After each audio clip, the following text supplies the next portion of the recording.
नमस्ते समग्र लोकसेवा आयोग युट्युब च्यानल हेरिबस्नुभएको सम्पूर्ण विद्यार्थी मित्रहरूलाई स्वागत गर्न चाहन्छु म यस च्यानलमा। आज हामी तपाईँहरूकै डिमान्ड अनुसार नेपालको इतिहास हिस्ट्री अफ नेपाल सम्बन्धित एमसिक्यू क्वेसनहरू चाहिँ लिएर उपस्थित भइसकेका छौँ र यसमा लमसम हामी 165 क्वेसनहरूको बारेमा हामी छलफल गर्नेछौँ र जसमध्ये यो लेभल आईका क्वेसन हामी आज चाहिँ चर्चा गर्नेछौँ, जसमा चाहिँ 65वटा क्वेसन रहेको छ र बाँकी 40वटा क्वेसन 40-45वटा क्वेसन भनेको चाहिँ हामी लेभल 2 का क्वेसनहरू हामी डिस्कस गर्नेछौँ है त। र यो चाहिँ तपाईँहरूको इक्जाम पोइन्ट अफ भ्यूको लागि एकदमै महत्त्वपूर्ण क्वेसनहरू हुन्। यसमा चाहिँ यो यदि हेर्नुहुन्छ भने इक्जाममा पक्कै यसबाट चाहिँ क्वेसनहरू लड्छन् है त। ल अब हामी प्रश्न 1 हेरौँ है त। प्रश्न 1 मा के रहेको छ भने को मृत्यु भीमसेन थापाको पतनको कारण मानिन्छ। कसको मृत्यु भने यो ललित त्रिपुरा सुन्दरीको चाहिँ उहाँको श्रीमतीको नाम हो। उहाँको चाहिँ ललित त्रिपुरा सुन्दरीको मृत्यु भीमसेन थापाको पतनको कारण चाहिँ मानिन्छ। अप्सन घ यसको राइट हुन्छ। ल त्यस्तै प्रश्न 2 हेर्नुस्। निम्नमध्ये कुन पृथ्वीनारायण शाहसँग असम्बन्धित छ है त। निम्नमध्ये कुन पृथ्वीनारायण शाहसँग असम्बन्धित छ। ल हेर्नुहोस् त यहाँ पञ्जिनी व्यवस्था यो पनि रहेको छ, उहाँसँग पृथ्वीनारायण शाहसँग सम्बन्धित नै हो। मर्मट नीति यो पनि पृथ्वीनारायण शाहसँग सम्बन्धित हो। खङ्गी व्यवस्था यो पनि सम्बन्धित हो। एग्नेटा प्रथा भनेको चाहिँ यो जङ्गबहादुरसँग सम्बन्धित हो। त्यही भएर यसको राइट अप्सन भनेको घ हुन्छ है त। यो चाहिँ पृथ्वीनारायणसँग असम्बन्धित रह्यो। ल त्यस्तै प्रश्न 3 हेरौँ। राजर्षि महाराज भन्नाले जुद्ध शमशेरलाई चिनिन्छ है त। राजर्षि महाराज भन्नाले जुद्ध शमशेरलाई चिनिन्छ। तर क्वेसन एउटा तपाईँसित यस्तो पनि सोधिन सक्छ कि नेपालमा राजर्षि हुने पहिलो व्यक्ति को हो भने सिद्धिनरसिंह मल्ल हो है त। नेपालमा राजर्षि हुने पहिलो व्यक्ति सिद्धिनरसिंह मल्ल हो। अनि राजर्षि महाराज भनेर चाहिँ जुद्ध शमशेरलाई चिनिन्छ। ल त्यस्तै प्रश्न 4। कुन राजाको मृत्युपछि नेपालमा 2200-2400 राज्यहरू विकास भएको मानिन्छ भने यक्षमल्ल है त। यक्षमल्ल। ल त्यस्तै अब प्रश्न 5 हेरौँ। प्रश्न 5। भक्तपुरको नवदुर्गा नाच कुन मल्ल राजाको पालादेखि सुरु गरियो। कुन मल्ल हो राजाको पालादेखि सुरु गरियो भने स्वर्ण मल्ल है त। स्वर्ण मल्ल। त्यस्तै प्रश्न 6। चाङ्गु नारायण स्तम्भ लेखनमा उल्लेख भए अनुसार मानदेवभन्दा अगाडिका क्रमशः 3 राजाहरू भनेको वृषदेव, शङ्करदेव, धर्मदेव। उनको चाहिँ क्रमशः अगाडिका राजाहरू हुन् है त। वृषदेव, शङ्करदेव, धर्मदेव। त्यस्तै अब प्रश्न 7। प्रश्न 7 हेरौँ। राणाकालीन भ्रष्टाचार निवारण गर्ने अड्डा कुन हो भने तबेला दलान हो है त। तबेला दलान। ल त्यस्तै अब प्रश्न 8। प्रश्न 8 हेरौँ हामी। प्रश्न 8। पृथ्वीनारायण शाहकालीन अड्डा समरगञ्ज कम्पनीले हाल कुन मन्त्रालयले गर्ने कार्य गर्थ्यो भने रक्षा मन्त्रालयले चाहिँ गर्ने कार्य त्यो बेला चाहिँ पृथ्वीनारायण शाहकालीन अड्डा समरगञ्ज कम्पनीले चाहिँ काम गर्थ्यो। ल त्यस्तै प्रश्न 9। चरखा प्रचारमा प्रतिबन्ध लगाउने राणा प्रधानमन्त्री को हो भने भीम शमशेर है त। भीम शमशेर। त्यस्तै प्रश्न 10। राणाकालीन प्रशासनमा मुन्सी खानाले के काम गर्थ्यो भने परराष्ट्र मामिला सम्बन्धी कार्य गर्थ्यो मुन्सी खानाले है त। ल त्यस्तै प्रश्न 11। कमान्डरी किताबखानाको स्थापना कमान्डरी हुन्छ है त। कमान्डरी किताबखानाको स्थापना कहिले भयो भने यो सनमा दिएको छ है त। सन् 1848। हुन त यो विक्रमसम्म 1905 मा भएको है त। विक्रमसम्म 1905 मा स्थापना भएको र जसबाट 57 घटाइदिन्छौँ भने सन् 1848 मा यसको चाहिँ स्थापना डेट आउँछ। ल त्यस्तै क्वेसन नम्बर 12। कमान्डरी किताबखाना भन्नाले तत्कालीन समयमा कुन अड्डालाई बुझाउँथ्यो, अर्थात् त्यो समयमा कुन अड्डालाई बुझाउँथ्यो भने कर्मचारीको विवरण राख्ने अड्डालाई यो बुझाउँथ्यो। ल त्यस्तै अब हेरौँ हामी प्रश्न 13। प्रश्न 13 मा हेर्नुहोस् त। नेपाल एकीकरणको सिलसिलामा पृथ्वीनारायण शाहद्वारा सर्वप्रथम विजय गरिएको स्थान भनेको नुवाकोट हो है त। नुवाकोट। र यो नुवाकोट चाहिँ विक्रमसम्म 1801 असोज 15 गते चाहिँ गरिएको थियो सर्वप्रथम हो भन्ने काठमाडौँ को विजय गरेको अन्तिम स्थान, काठमाडौँ उपत्यकाको विजय गरेको अन्तिम स्थान भनेको भादगाउँ हो है त। भादगाउँ जुन कि चाहिँ 1826 मङ्सिर 1मा चाहिँ विजय प्राप्त गरियो पृथ्वीनारायण शाहद्वारा। अब यो होइन कि पृथ्वीनारायण शाहद्वारा यो अन्तिम विजय गरे अनि यसबाट चाहिँ अब अन्य कुनै ठाउँमा चाहिँ विजय प्राप्त गरिएन होइन। यसपछि पनि युद्ध चाहिँ जारी नै रहे, लडाइँ चाहिँ जारी नै रहे। तर यो काठमाडौँ उपत्यकाको चाहिँ अन्तिम स्थान हो जो कि पृथ्वीनारायण शाहद्वारा चाहिँ विजय प्राप्त गरिएको थियो भादगाउँ। ल त्यस्तै अब हेरौँ प्रश्न 14, नेपालको इतिहासको औपचारिक सुरुवातकर्ता को हुन् भने कर्क प्याट्रिक हुन् है त, कर्क प्याट्रिक। ल त्यस्तै प्रश्न 15, थुम प्रशासन कुन कालको स्थानीय प्रशासन हो भने यो किराँत कालको है त, किराँत कालको स्थानीय प्रशासन हो थुम प्रशासन। ल त्यस्तै क्वेसन 16, श्वेत विनायक जात्राको चलन कसले चलाएका हुन्? श्वेत विनायक जात्राको चलन भनेको महेन्द्र मल्ल। प्रश्न 17 हेरौँ, नेपालको पहिलो महिला उप प्रधानमन्त्री को हुन्? हेर्नुहोस्, नेपालको पहिलो महिला उप प्रधानमन्त्री भनेको शैलजा आचार्य है त, शैलजा आचार्य हुन् पहिलो उप प्रधानमन्त्री, र पहिलो महिला उप प्रधानमन्त्री भनेको शैलजा आचार्य हुन्। त्यस्तै पहिलो महिला प्रधान न्यायाधीश बन्छ भन्ने सुशीला कार्की हुन्छ है त, सुशीला कार्की। त्यस्तै चाहिँ वरिष्ठ अधिवक्ता महिलामै भन्छ भने सुशीला सिंह हुन्छ, सुशीला सिंह हुन्छ। यो कुरालाई चाहिँ तपाईँ ध्यान दिनु होला। ल त्यस्तै अब हामी प्रश्न 18 हेरौँ। प्रश्न 18, पूर्व प्रधानमन्त्री डाक्टर तुलसी गिरीको निधन कहिले भएको थियो? कहिले भएको थियो भने विक्रमसम्म 2075 पौष 3 गते।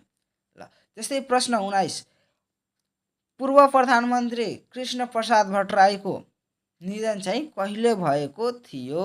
अब ल हेर्नुहोस् कहिले भएको यो सोध्यो। कृष्ण प्रसाद भट्टराईको विक्रमसम्म 2067 फागुन 20 गते, विक्रमसम्म 2067 फागुन 20 गते भएको थियो। ल हेर्नुहोस् प्रश्न 20, राजा वीरेन्द्रले सुधारिएको पञ्चायत र बहुदलीय व्यवस्थामध्ये कुन उपयुक्त भनी जनमत सङ्ग्रहको घोषणा कहिले गरेको थियो भने 2036 जेठ 10 गते।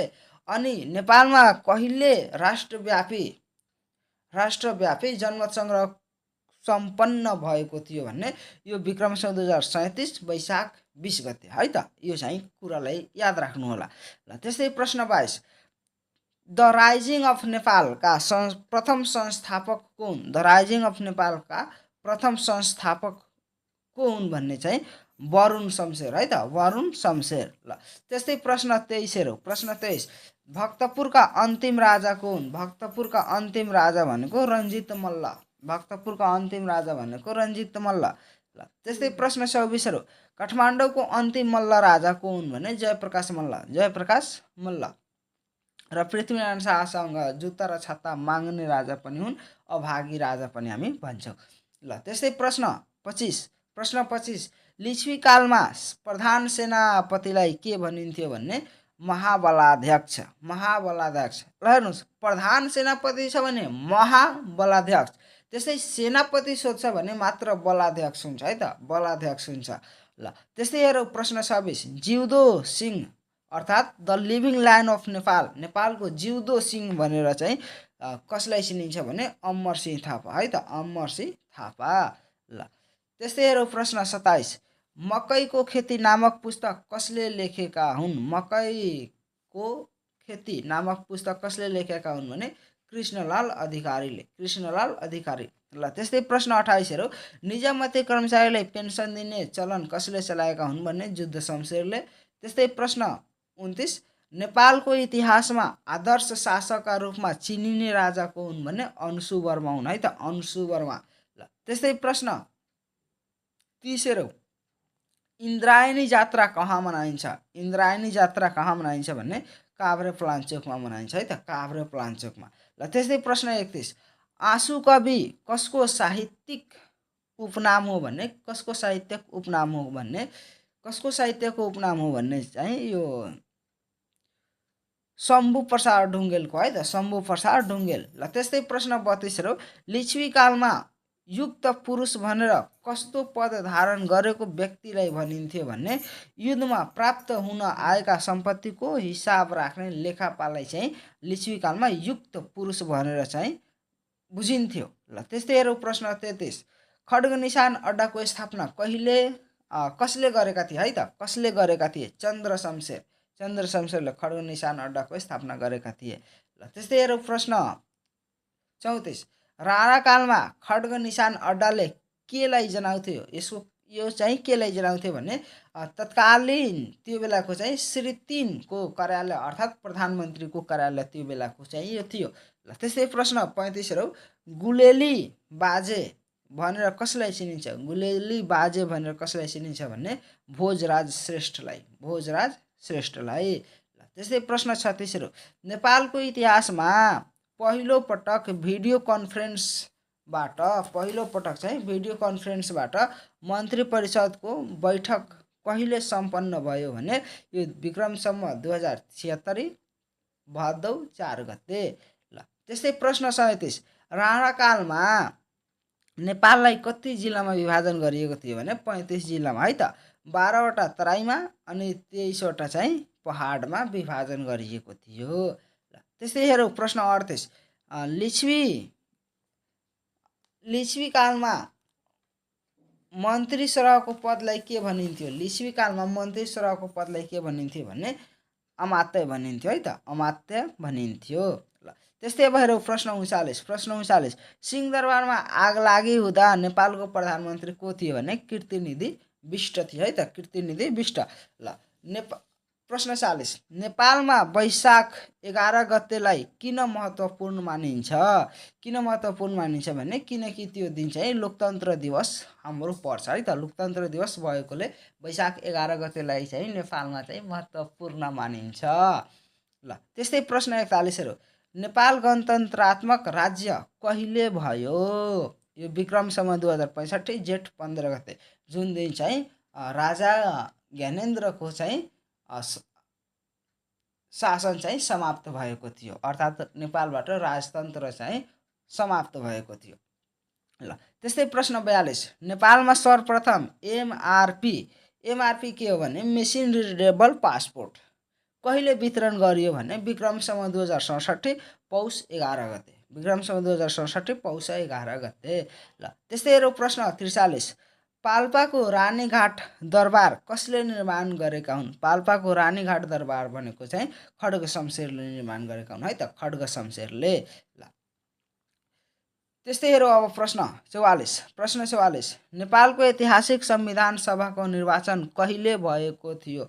विक्रम सम्वत 2064 चैत्र 28 गते है त, कहीँ 30 गते पनि तपाईँ भेटाउनुहुन्छ। यो विक्रम सम्वत 2064 चैत्र 28 गते हो। ल त्यस्तै हेरौँ प्रश्न 45। गोरखापत्र कहिलेदेखि अर्ध साप्ताहिक रूपमा है त, अर्ध साप्ताहिक रूपमा प्रकाशित हुन थालेको थियो? ल हेरौँ, यो चाहिँ विक्रम सम्वत 2000 को आश्विनदेखि है त, विक्रम सम्वत 2000 आश्विनदेखि अर्ध साप्ताहिक बनेको छ है त, अर्ध साप्ताहिक। यो कुरालाई चाहिँ तपाईँले ख्याल गर्नुपर्ने हुन्छ। ल जस्तो कि हेरौँ गोरखापत्र सम्बन्धी अन्य थप हेर्छौँ भने यसको प्रारम्भ बनेको विक्रम सम्वत चाहिँ 1958 वैशाख 24 गतेदेखि गोरखापत्रको प्रकाशन भएको, देव शमशेरको पालादेखि होइन, 1958 वैशाख 24 गतेबाट चाहिँ भएको है त। ल त्यस्तै यसलाई चाहिँ दैनिक रूपमा प्रकाशन कहिले गरियो भने यो 2017 फागुन 7 गतेबाट, 2017 फागुन 7 गतेबाट चाहिँ गोरखापत्रलाई दैनिक रूपमा चाहिँ प्रकाशन गर्न थाल्यो। त्यस्तै गोरखापत्र विभिन्न मातृभाषामा प्रकाशित कहिलेदेखि हुन थाल्यो भने यो विक्रम सम्वत 2064 असोज 1 गतेदेखि हुन थाल्यो। ल त्यस्तै अब प्रश्न 46 हेरौँ।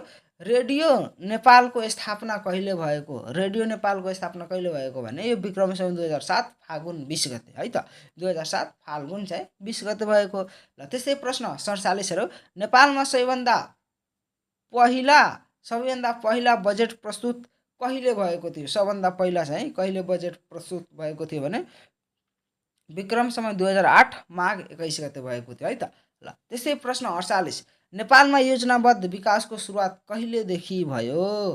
कहिलेदेखि योजनाबद्ध विकासको सुरुवात भयो भने यो विक्रम सम्वत 2013बाट है त।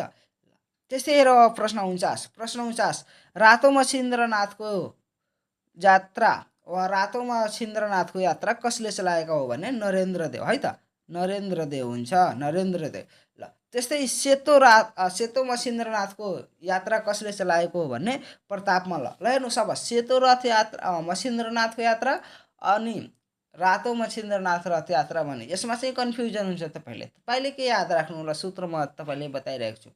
सेतो प्रतापले नरेन्द्रलाई मार्दा रातो रगत निस्कियो, याद राख्नु होला है त। सेतो प्रतापले नरेन्द्र देवलाई मार्दा रातो रगत निस्कियो, अर्थात् रातो मच्छिन्द्रनाथ भनेको चाहिँ अब नरेन्द्र देव भइहाल्यो भने सेतो मच्छिन्द्रनाथ भनेको प्रताप मल्ल भयो है त। ल त्यस्तै अब प्रश्न 51 हेर्नुहोस्, प्रश्न 51 निर्दलीय पञ्चायती व्यवस्थाको विरोधमा नेपाली कङ्ग्रेस र संयुक्त वाम मोर्चा मिलेर कहिले आन्दोलन सुरु गर्यो भने विक्रम सम्वत 2046 फागुन 7 गते, विक्रम सम्वत 2046 फागुन 7 गतेदेखि चाहिँ सुरु गरे। ल त्यस्तै प्रश्न 52 नेपालमा हलो क्रान्तिको सुरुवात कुन जिल्लाबाट भएको भने लमजुङबाट, हलो क्रान्तिको सुरुवात लमजुङ जिल्लाबाट सुरु भएको। ल त्यस्तै हेरौँ प्रश्न 53 नेपाल अङ्ग्रेज युद्धको क्रममा सूर्यगढमा कसले नेतृत्व लिएका थिए भने जसपाउ थापाले है त, जसपाउ थापाले। ल त्यस्तै हेरौँ प्रश्न 54 नेपालले हालै खरिद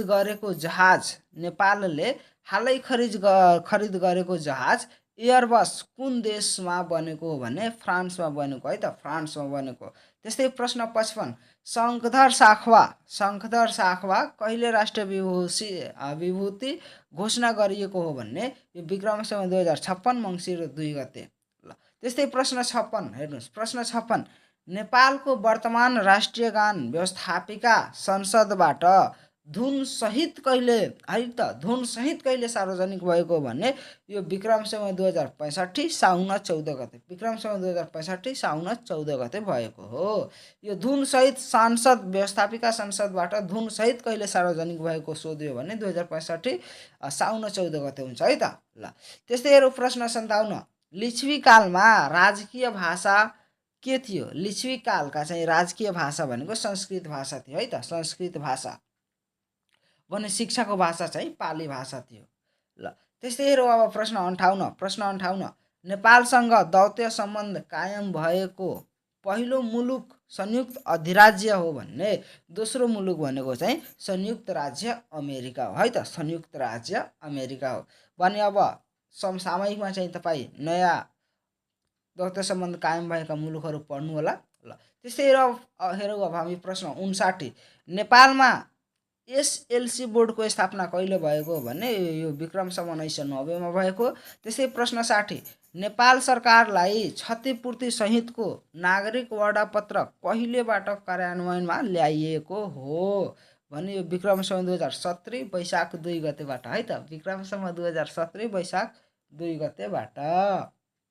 ल त्यस्तै प्रश्न 61 हेरौँ भीमसेन थापाले निर्धारण गरेको जग्गाको किसिम कुन हो। ल हेर्नुहोस् त भीमसेन थापाले निर्धारण गरेको जग्गाको किसिम है त, भीमसेन थापाले निर्धारण गरेको जग्गाको किसिम कुन हो भन्ने यसमा हेर्नुहोस् अब्बल दोयम सिम चहार तपाईँले पढ्नुभएको होला है त, अब्बल दोयम सिम चहार यो चाहिँ भूमिको वर्गीकरण गरिएको।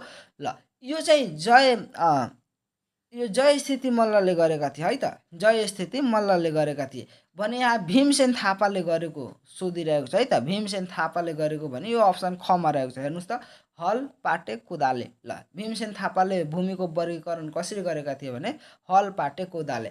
ल र यो चाहिँ जुन अब्बल दोयम सिम चहार रहेको छ त्यो चाहिँ जय स्थिति मल्लले चाहिँ यस अनुसार चाहिँ भूमिको वर्गीकरण गरेका थिए। ल त्यस्तै हेरौँ प्रश्न 62 नेपालमा प्रधानमन्त्री रोजगार कार्यक्रमको शुभारम्भ कहिले भयो। ल हेर्नुहोस् त यो अप्सन खमा रहेको छ 2075 फागुन 1 गते है त, 2075 फागुन 1 गतेदेखि चाहिँ शुभारम्भ भएको हो। ल त्यस्तै हेरौँ अब हामी प्रश्न 63 मातृका प्रसाद कोइराला कति पटक प्रधानमन्त्री बनेका थिए। यो 2 पटक बनेका हुन् है त, अहिलेसम्म 2 पटक बनेका हुन्।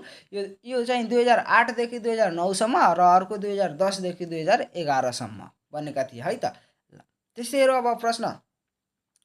र यसको चाहिँ प्रथम डेट याद राख्नु पर्छ भन्ने तपाईँ याद राख्नु होला, यो 2008 मङ्सिर 1 गते है त। 2008 मङ्सिर 1 गते चाहिँ प्रथम पटक मातृका प्रसाद कोइराला चाहिँ प्रधानमन्त्री बनेका थिए। ल त्यस्तै हेरौँ प्रश्न 64। राणाकालीन दर्जानी चिन्हलाई ठुलोबाट सानोको क्रममा चाहिँ हामीले मिलाउनु छ, अर्थात् माथिल्लोबाट तल्लो दर्जामा हामीले मिलाउँदाखेरि ल हेर्नुहोस् त के दिएको छ भने सुब्बा, मिर सुब्बा, त्यस्तै डिठा अनि त्यसपछि नायब सुब्बा। ल यसमा सबभन्दा ठुलो पोस्ट भनेको चाहिँ मिर सुब्बा हो, त्यसपछि भनेको चाहिँ सुब्बा, अनि त्यसपछि नायब सुब्बा, अनि त्यसपछि डिठा, अर्थात् यहाँ हेर्नुहोस् त अप्सन कमा रहेको छ है त, अप्सन यसको क रहेको छ। ल त्यस्तै हेरौँ प्रश्न 65। इन्द्र जात्राको चलन कसले चलाएका हुन्? इन्द्र जात्राको चलन कसले चलाएका हुन् भने हेर्नुहोस्, यदि खास गरी हामी हेर्छौँ भने वास्तवमा हेर्छौँ भने इन्द्र जात्राको चलन भनेको गुण कामदेवले चलाएका हुन्, तर गुण कामदेव त यहाँ कहीँ पनि दिएको छैन, छ दिएको छैन। त यस्तो अप्सनमा हामी चाहिँ अप्सन एलाई हान्छौँ, जयप्रकाश मल्ललाई, किनकि जयप्रकाश मल्लले चाहिँ इन्द्र जात्रामा कुमारी रथको चलन चलाएका हुन् है त। इन्द्र जात्रामा कुमारी रथ यात्राको चाहिँ चलन कसले चलाएका थिए? जयप्रकाश मल्ल हो। त्यही भएर यसको अप्सनहरूमा हामी जयप्रकाश मल्ललाई पनि हान्न सक्छौँ। ल आजको लागि हामी यतिकै पढ्छौँ, अनि फेरि यसको चाहिँ अब लेभल आइका क्वेसनहरू चाहिँ हामी नेक्स्ट भिडियोमा चाहिँ तपाईँले लिएर आउन प्रयास गर्छौँ। यो भिडियो हेरी चाहिँ तपाईँले आफ्नो तयारीलाई अझ सशक्त र प्रभावकारी बनाउनु होला, र यो भिडियो चाहिँ तपाईँहरूले कस्तो लाग्यो, जस्तो लाग्यो त्यस्तै प्रतिक्रिया दिन चाहिँ नबिर्स्नु होला, र नेक्स्ट भिडियो चाहिँ तपाईँ कुन टपिकमा हेर्न चाहनुहुन्छ त्यो कमेन्ट गर्न चाहिँ नबिर्स्नु होला। यति भन्दै म यस भिडियोबाट बिदा हुन चाहन्छु।